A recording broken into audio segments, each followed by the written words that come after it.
Thank you very much for the question. I believe the first one that I need to deal with is what are the king's priorities and the most important priorities for God. I think a unanimous decision on one word would have to be unity. Unity amongst the nation, as our nation stood during isikhathi sokhokho Lobengula. That social cohesion is what is needed at this point. That is what I need to speak towards.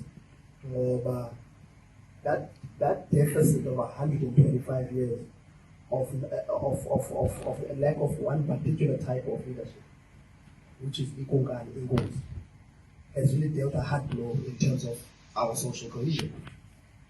Now, the previous speaker spoke about 16 languages within our nation.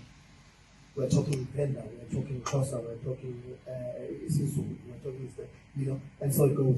So, what is really needed is for one centrifugal force to bring all of these different, colors of the rainbow that our nation really represents together.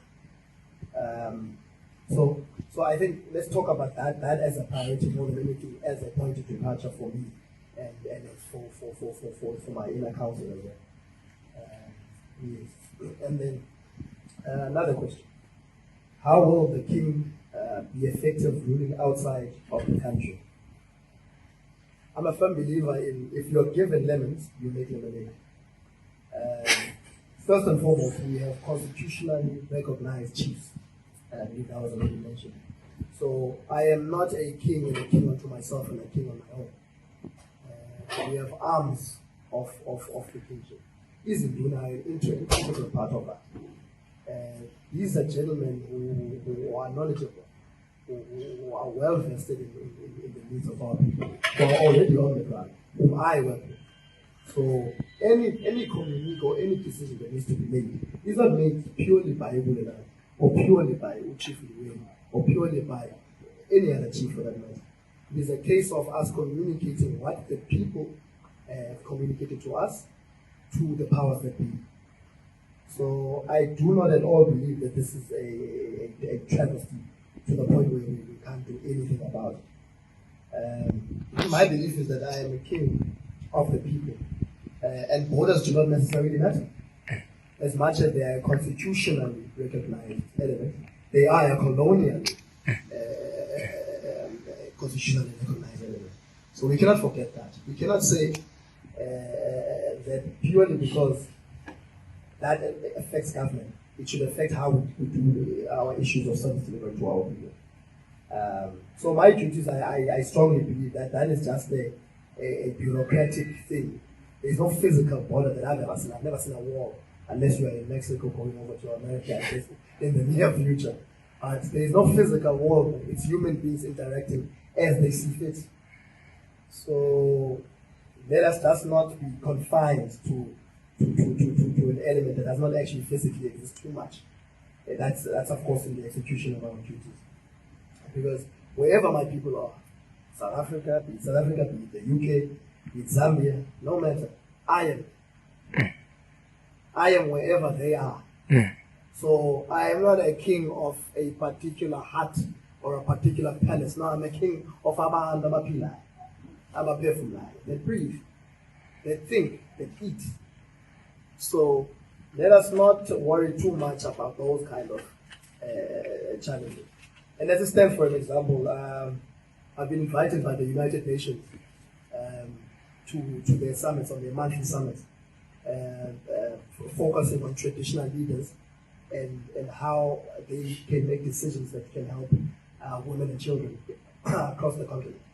So we are recognized as people, first, before anything else, by the United Nations.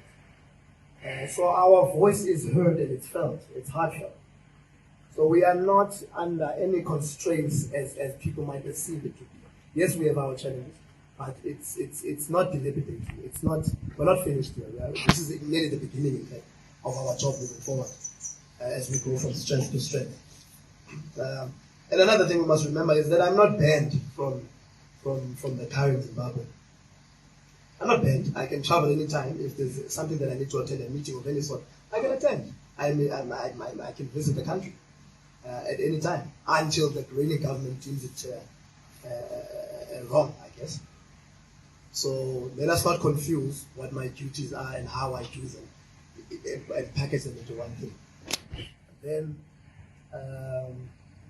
yeah, thank you very much for that question. It's actually quite a key one. How will the king help those that are based in South Africa who have left the country and are on this side of the border in South Africa? Well, the first point of departure for Ubukosi is to start a discourse with the current government to seek to explain historically who Amahlabe Zulu really are. The fact that kaMzilikazi started his nation on this side of the border, and the fact that we share languages and we share cultural practices, is a clear hint and indication that we are related. We are brothers. Issues of xenophobia, for example, should not exist. When a son leaves his father's home and his mother's home to establish his own home, does he cease to be part of that family? Does he no longer play a role in that family? Is he no longer a brother or a son or a cousin to that particular family that he has left? He has not died. It is a case of growing as a people, venturing out. It could be a space issue, it could be a resource issue.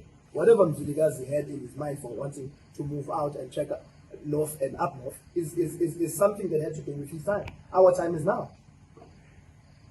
Xenophobia cannot exist in our time. Brothers fighting brothers. It cannot. So, but that in a nutshell is what I wanted to speak to, and I appreciate these questions. And I thank you all for the questions and giving us the opportunity to clarify our positions in a lot of these. Thank you very much.